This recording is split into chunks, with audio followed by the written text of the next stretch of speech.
ओम सभी मित्रों को सादर नमस्ते जी। मैं प्रशांत शर्मा आपके समक्ष एक आज ऐसे व्यक्ति के विषय में बात करना चाहूँगा जिसने इस देश में हिंदुओं से पैसा खा खा करके इस्लाम का प्रचार किया है। आपको पता है कि बॉलीवुड में फंडिंग होती थी जिहाद के लिए और होती है, सीरियल में होती है, समाचार पत्रों में होती है, सब जगह वो जिहाद उनका चल रहा है। आजकल एक बहुत लेटेस्ट नई चीज़ आई है, वो है कथा जिहाद। कथा में भी जिहाद चल रहा है, यानी कि पहले वो पैसा उसमें फंसाते थे, अब वो इन बापुओं को पैसा देते हैं, उसकी वजह से ये आज इस्लाम का प्रचार करते हैं। तो जो कथाओं में भी फंडिंग हो रही है जिहाद के लिए।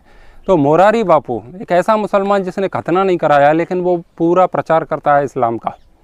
श्री राम भद्राचार्य जी एक संत हुए हैं, अभी भी हैं, वो राम कथा करते हैं। उन्होंने इसको कालनेमी राक्षस का दूसरा अवतार कहा था। इन्होंने कहा ये कालनेमी है, ये कोई भी कार्य शास्त्र विधि से नहीं करते, ये अशास्त्र विधि से कार्य करते हैं। इनका वेद और शास्त्र से कोई लेना देना नहीं है। इनका शमशान में शादियां कराते हैं। शमशान में भारतीय संस्कृति में शादी नहीं होती है, वहाँ जा कर के शादी विवाह रचवाते हैं और आशीर्वाद देने भी जाते हैं। ये कालनेमी का दूसरा अवतार है मोरारी बापू। ये श्री राम भद्राचार्य जी के शब्द हैं, मेरे नहीं। अब इनके विषय में बहुत सारे विद्वान बड़े बड़े शंकराचार्य इनके विरोध में बोलते रहते हैं इनको, लेकिन इनको कोई फ़र्क नहीं पड़ता, क्योंकि इनके जो ब्लाइंड फॉलोवर हैं वो कभी कुछ बात समझने को तैयार होती नहीं है। मैंने बहुत दिनों पहले मोरारी बापू का विरोध किया था, तो उनके शिष्यों ने आकर के ज्ञान प्रदान किया मेरे को। कहने लगे कि आप भारत में यहीं कहीं थोड़ी बहुत कथा कराते हो, थोड़ा बहुत समय बचता है तो वो फेसबुक पे आकर के आप गंदगी फैलाते हो, मुसलमानों के प्रति घृणा फैलाते हो। आपके पास आज तक कौन आया बताइए? आज तक कौन मुसलमान आया आपके पास? ऐसे कहते हैं। और हमारे बापूजी पाकिस्तान में भी कथा करके आए। अब उनके आप भजन सुनिए। अब पाकिस्तान वो एक 700 नंबर वाली उनकी कथा हो रही थी, उसमें भी वो कह रहे कि 786 वाली होगी तो मैं पाकिस्तान में जाऊंगा कथा करने के लिए। अब वहाँ पर वो अली मौला गाना है, तो मैंने कहा तुम्हारे बापू को वहाँ पर अली मौला ही गाना था, तो अगर ऐसे ही कथा करें तो हम तो सीरिया के ISIS के अड्डे पर जा कर के कथा कराएंगे। वहाँ अली मौला ही तो गाना है, जब अली मौला ही गाना है तो वहाँ कराएंगे। पाकिस्तान तो बहुत छोटी चीज़ है, और जो अली मौला गाना है मुझसे दमदार आवाज़ में गा देंगे, क्योंकि वो तो बुढ़ापा हो गया। तो पैसा कमाने के लिए, फॉलोवर बढ़ाने के लिए, प्रशंसा पाने के लिए, यश कीर्ति सम्मान के लिए, मतलब इस्लाम का प्रचार करें, धर्म से समझौता करें। ये श्री राम की कथा चल रही है, उसमें अली मौला या हुसैन या हुसैन। हुसैन के विषय में कभी बता देते लोगों को कि हुसैन कौन था? अल्लाहू अकबर अल्लाहू अकबर अल्लाहू अल्लाहू, और इतने रोमांच के साथ ये गाते हैं कि पूछिए मत। इन्होंने एक बात स्वीकार की कि अली मौला मैं गाता नहीं हूँ, मैं कभी नहीं गाता अली मौला। अली मौला, अली मौला मेरे से बोलता है, मेरे अंदर से प्रकट होता है। और अली मौला इनके अंदर से बोल रहा है, अंदर से आवाज़ आती है। इसका अर्थ क्या होता है? ये पूर्व जन्म के मुल्ले हैं, मुसलमान हैं। ये संस्कार इतने प्रबल हैं। योग दर्शन में इसके लिए एक सूत्र आता है, वो कहते हैं हेतु फलाश्रय आलम्बन ही संगृहीतत्वादेशाम अभावे तदभाव। अर्थात आलम्बन 4 प्रकार से होता है संस्कारों का। पूर्व जन्म के संस्कार उद्भूत होते हैं आलम्बन के अनुसार, चिंतन के अनुसार होते हैं। ये जो सूत्र है इसके अनुसार क्या है कि आलम्बन से आपके संस्कार उद्भूत होते हैं। जैसे कि आप शराब की दुकान से गए और कोई शराबी है तो शराब देखते ही उसका मन करने लगता है। कोई डांस करने के जिसके अंदर संस्कार हैं तो कहीं भी वो डांस देखता है तो वो उछलने कूदने लगता है। किसी के अंदर नेता बनने के गुण है तो नेता का भाषण सुनते ही वो सोचता है मैं भी नेता बन जाऊँ। रुका नहीं जाता उनसे। किसी को चाटना है किसी ठेले पर खड़े होकर के, तो देख लिया तो वो भले ही रोगी है, चिकित्सक ने मना किया, लेकिन वो पिएगा, क्योंकि अंदर संस्कार उसके इतने प्रबल हैं। ऐसे ही मुसलमानों की टोपी और उनके बड़ा कुर्ता छोटा पजामा देख करके इनके अंदर से इस्लाम के लिए अंदर से प्रस्फुटन होता है विचारों का। ये पूर्व जन्म के पक्के मौलाना है। इनको नया पैगंबर बनना है, इनके अंदर से अल्लाह बोलने लगा है अभी। और ये कहते हैं जो कोई रूठ है तो रूठ जाए। तो ये नए नबी बनना चाहते हैं, एक नए नबी और नए पैगंबर के रूप में भारत में प्रकट होना चाहते हैं, भारत में अपनी पहचान बनाना चाहते हैं ये। लेकिन ये बन नहीं पाएंगे, क्योंकि अंतिम नबी उनका हो गया है। इन्होंने घोषणा की तो इनको कब कत्ल कर देंगे पता नहीं है। नबी के लिए तो अब कोई स्थान ही नहीं है इस्लाम में, और ये नए नबी बनना चाहते हैं। मेरे अंदर से बोलता है, जैसे आयत उतरती थी ना मोहम्मद साहब के अंदर, ऐसे ही इनके अंदर अभी आयतें उतरने लगी हैं। और ये तुम्हारी अंधभक्ति का परिणाम है। नहीं, ऐसे लोगों की कोई सामर्थ्य नहीं है कि ये ऐसे वाक्य बोलें। कह रहे हैं कि शास्त्र संशोधन की आवश्यकता है।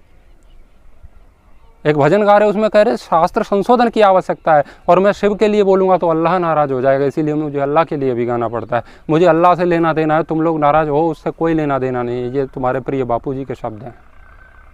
शास्त्र संशोधन आवश्यक है प्रिय मित्रों, इतनी जोर से चिल्ला के, यानी कि जब कोई चिल्ला के बोलता है तो भक्त समझते हैं कि ये पूरे कॉन्फिडेंस आत्मविश्वास के साथ ये बात कर रहे हैं, ये बात सत्य ही होगी तब इतनी जोर से चिल्ला करके बात कर रहे हैं। तो शास्त्र संशोधन की आवश्यकता है। और अली मौला ये क्यों गाते हैं पता है? इनके अंदर ये अनुवृत्ति और क्यों कहाँ से आती है, ये संस्कार कहाँ से आता है? इनकी जो संगीत मंडली है, उस संगीत मंडली का जो गायक है, गाने वाला, उसका नाम है दिलावर रहमान समा।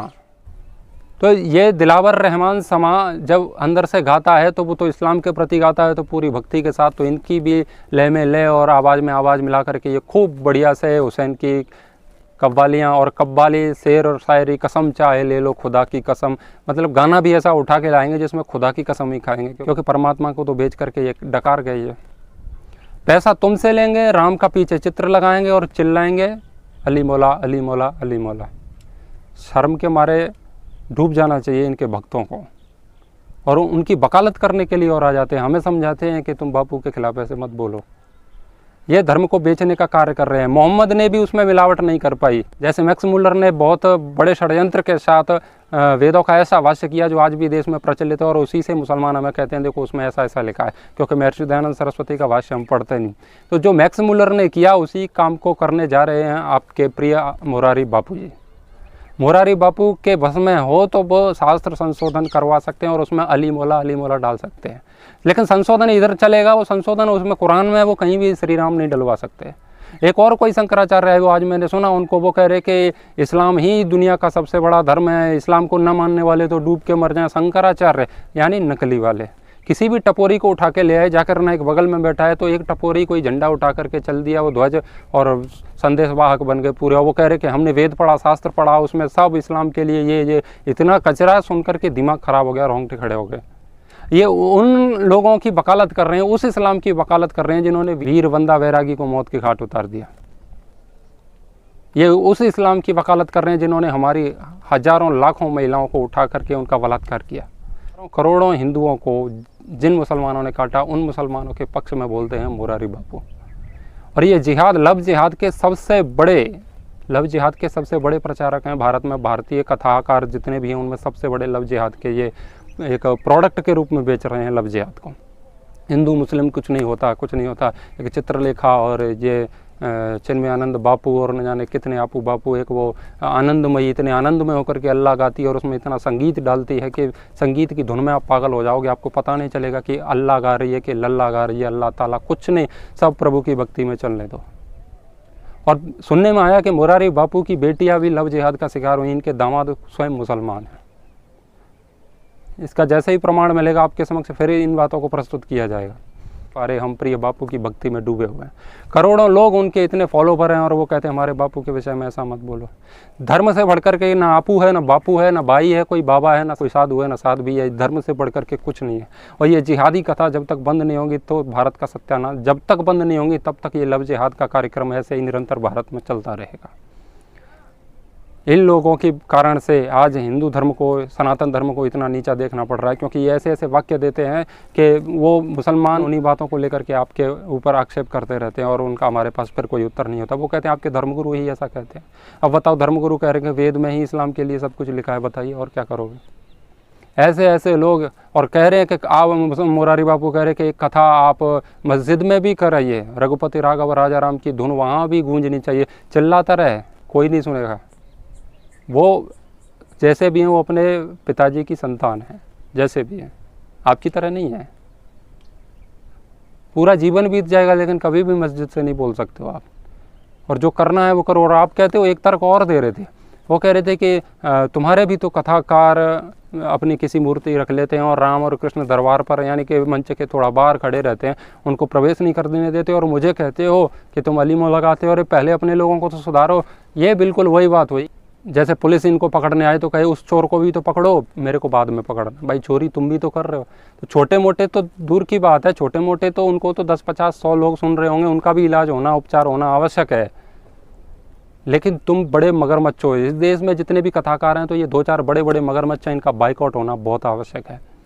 नहीं तो वो दिन दूर नहीं है जब ये स्वयं इस्लाम का परचम ले रहेंगे। आप इनके भजन सुन लीजिए, मैं सारे पेज पर डाल चुका हूँ, मैं वो सारी इनकी वीडियो डाल चुका हूँ। आप सुन के देखिए, रोंगटे खड़े हो जाएंगे। ऐसे मतलब आप पहचान नहीं, जो व्यक्ति इनको नहीं जानता होगा मोरारी बापू को, वो सीधे कहेगा कि ये किस मूल्य की वीडियो डाल दी। वो पूरे मौलवी दिखते हैं, पूरे मौलवी की तरह प्रचार करते हैं, काली चादर ओढ़ते हैं। काली चादर इस्लाम वालों को पसंद है इसलिए इनको भी पसंद है, मुल्लों की पसंद इनकी पसंद है। भारतीयता से, भारतीय संत से इन्हों कोई लेना देना नहीं, उनके वस्त्र से, वेशभूषा से कोई लेना देना। चोटी कभी रखते नहीं, और उन्हीं के किसी अनुयायी ने बताया था कि वो कभी यज्ञोपवीत भी नहीं पहनते। सन्यासी नहीं है तो यज्ञोपवीत पहनना चाहिए, लेकिन ये यज्ञोपवीत नहीं। सूफी संत बनना है इनको विश्व शांति पुरस्कार चाहिए। आपको पता है ये सारा, ये हुसैन और ये सब, और मोहम्मद की करुणा सुनाने बैठ गए, मोहम्मद की करुणा। अब मोहम्मद की करुणा, मोहम्मद कितना बेकार आदमी था, वो उसका सारा ढांचा ऊपर से नीचे तक वो लाशों पे ही खड़ा हुआ है, और मोहम्मद की करुणा देख करके मुझे आंसू आ गए। ऐसी ऐसी कथा करने के लिए बैठ जाते हैं और आप लोग उनको सुन रहे हो। सबसे बड़ी समस्या तो आपकी ही है, समझते ही नहीं है, समझते नहीं। सामने इस्लाम का प्रचार हो रहा है, तुम तालियां बजाते हो, वो कीर्तन करा रहे हैं, तुम भी अली मौला का कीर्तन करने लगते हो। अभी भी सुधर जाओ, समय है अभी।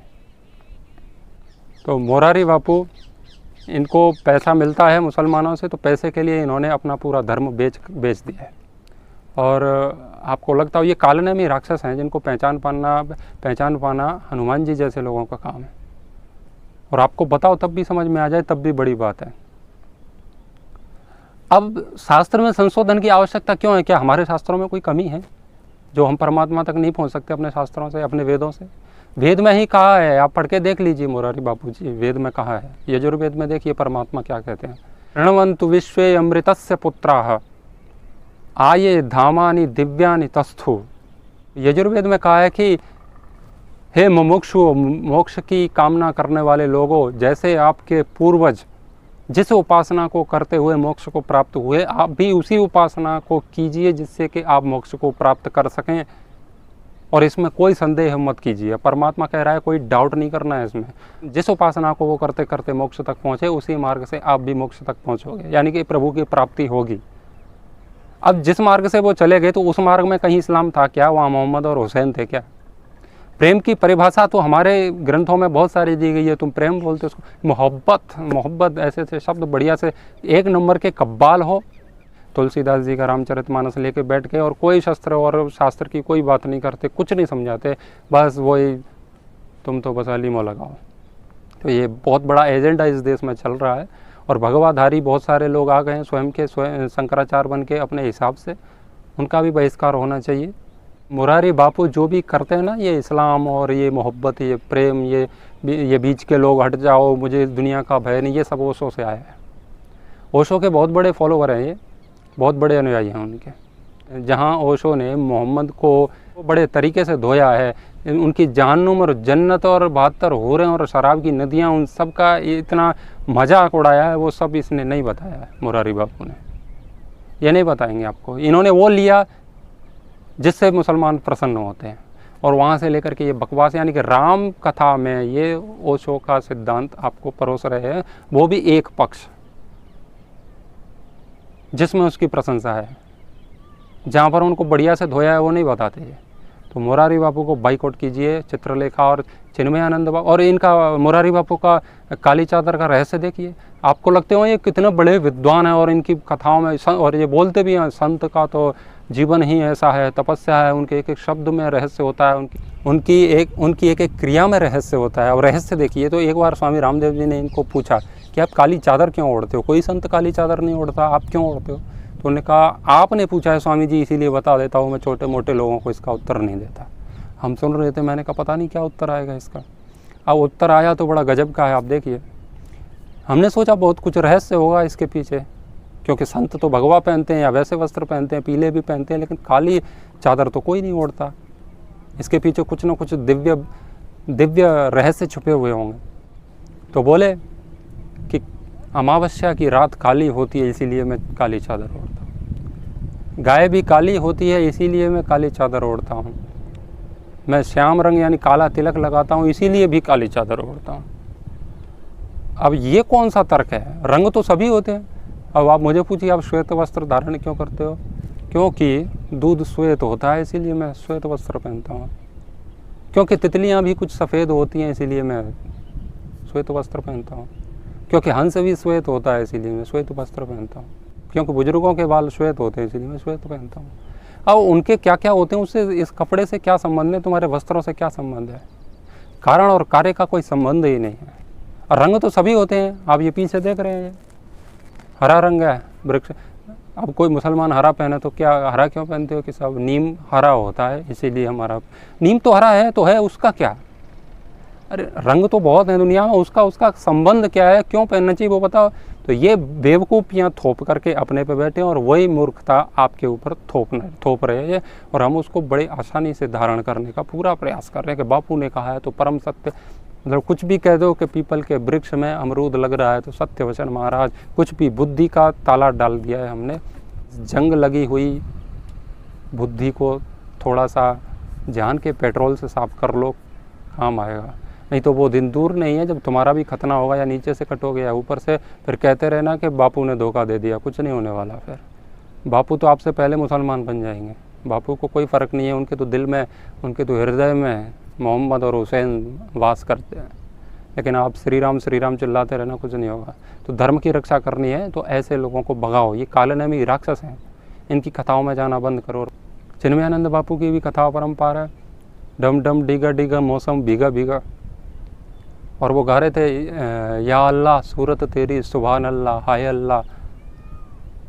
अब बताओ, और फिर वो कह रहे, वो क्या कह रहे, आप गलत मत ले जाना, इसको गलत मत ले जाना, भाव कुछ और है, वो अल्लाह के लिए नहीं है, शब्द उसके लिए है लेकिन भाव मेरा राम के लिए। तो राम शब्द में कुछ कीड़े पड़ गए हैं क्या, राम शब्द कोई हल्का पड़ गया है क्या जो उसके लिए मोहम्मद शब्द आपको बोलना पड़ रहा है। कुछ भी मतलब दोनों को ये मेंटेन करते हैं, मुसलमान भी ना रूठ जाए और हिंदू भी ना रूठ जाए। अब उनका राम जी का नया नामकरण कर दिया इन्होंने मोहम्मद सा। अब मैं भी ऐसे कोई गाना गा सकता हूँ, मैं भी गा सकता हूँ, हर दर्द की दवा है मोहम्मद के शहर में, क्यों आके रो रहा है मोहम्मद के शहर में। अब आप पूछो कि मोहम्मद का गाना क्यों गा रहे हो, तो मैं आपको पहले से अच्छे से फटकारूंगा। हमेशा तुम शब्दों के ऊपर ध्यान देते हो, कभी भाव देखा करो, भाव कठोर हो गए हो तुम, कुछ नहीं समझ में आता। संतों की वाणी को समझने के लिए बहुत दिव्य चक्षु चाहिए। अब मैं जो कह रहा हूँ ना कि हर दर्द की दवा है मोहम्मद के शहर में, तो मोहम्मद वो है, वो राम है। और मोहम्मद के शहर में यानी मक्का मदीना नहीं कह रहा मैं, अयोध्या की कह रहा हूँ। यानी कि ऐसे ही आप इसको समझिए कि हर दर्द की दवा है राम के शहर अयोध्या में, ऐसे समझिए। मूर्ख बनाना लोगों को बंद कीजिए। और एक बात और कह, तुम यहाँ कैसा भी फिल्मी गाना अपनी पंडाल में टेंट में गाओ, यहाँ सब धर्म बन जाता है, तो गाओ फिर कुंडी मत खटकाओ राजा, शीला की जवानी गाओ, मुन्नी को बदनाम करो। और भी इतने अश्लील गाने नहीं हो तो हनी सिंह के बजाओ, फिर उसमें धर्म हो जाएगा। किसी को भी ले करके वहाँ बिठाते हैं और नचाते हैं ज़बरदस्ती। ग्वालियर की एक कथा थी, वो ABP न्यूज़ पे आ रहा था, उसका एक ब्रा पहन करके एक विदेशी महिला और वहाँ पर नृत्य कर रही है, डांस, DJ डांस चल रहा है, महाराज जी ऊपर बैठे हुए हैं कथा करने वाले, और लोग पूरा आनंद ले रहे हैं। एक लड़के को कन्हैया बना रखा है और राधा इससे चिपक करके निर्वस्त्र होकर के और उससे चिपक रही है, और गाना चल रहा है। कौन सा गाना है वो, कुछ वॉल्यूम बढ़ेगा तो राधा नाचेगी, ऐसा कुछ। ये सब कथा के नाम पर आडंबर चल रहा है। चिन्मयानंद बापू कभी YouTube से वीडियो डिलीट करके भाग गए, फिर दादागिरी में आकर के अपना Facebook पेज पे वीडियो डाल दिया जिसका हम विरोध कर रहे थे, तो हमारे कुछ सोशल मीडिया के मित्र वहाँ पहुँचे तो वहाँ फिर से वो फिर वीडियो अपने डिलीट करके भाग गए। चिन्मयानंद बापू, इनकी कथाएं थोड़ी सी कम चल रही थी इसलिए बापू का सरनेम ले लिया, क्योंकि बापू की कथाएं अच्छी चलती थी तो उन्होंने उनकी काली चादर भी ले ली और बापू सरनेम भी ले लिया, तो उस सरनेम से थोड़ी दुकानदारी चल गई। लेकिन अब इनकी दुकानदारी नहीं चलेगी। अब श्री राम जी को समझने वाले लोग इस देश में जाग चुके हैं। अब यहाँ पर मात्र वेद प्रवचन और दर्शन और उपनिषद, गीता, महाभारत और रामायण के प्रवचन होने चाहिए और होंगे। अगर आप लोग जागे तो ऐसे कालनामी राक्षसों को इनकी गद्दी से हटाओ। व्यासपीठ कोई चौराहा नहीं है जहाँ पर कोई भी बेबड़ा आकर के शराब पी करके पड़ा रहे, ये नहीं है। व्यासपीठ है एक, वो कोई नचनिया जैसा वो स्वामी इंद्रदेव, कई बार कथा सुनी है मैंने, TV पर आती रहती है, तो वो हमेशा स्त्रियों के ब्लाउज और पेटीकोट से ज़्यादा बात नहीं करते महाराज।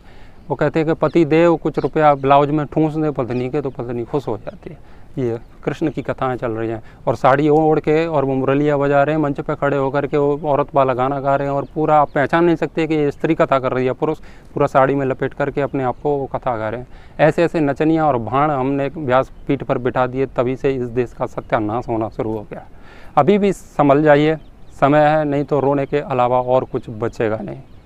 तो सत्य सनातन धर्म पर गौरव कीजिए, वैदिक धर्म पर गौरव कीजिए। श्री राम के वंशज हैं हम, उन्होंने अपने जीवन में कभी भी अधर्म के साथ समझौता नहीं किया। वीर बंदा वैरागी ने कभी भी, पृथ्वीराज चौहान, महाराणा प्रताप, वीर शिवाजी, झांसी की रानी, इन्होंने कभी भी धर्म के साथ समझौता नहीं किया, तो हम भी उन्हीं के वंशज हैं, हम भी कभी भी धर्म के साथ समझौता नहीं करेंगे। राष्ट्रहित सर्वोपरि, धर्म सबसे बड़ा है, धर्म से ऊपर कुछ भी नहीं है। आपने मेरी बात को सुना, इसलिए आप सभी का बहुत बहुत धन्यवाद। ओम शांति।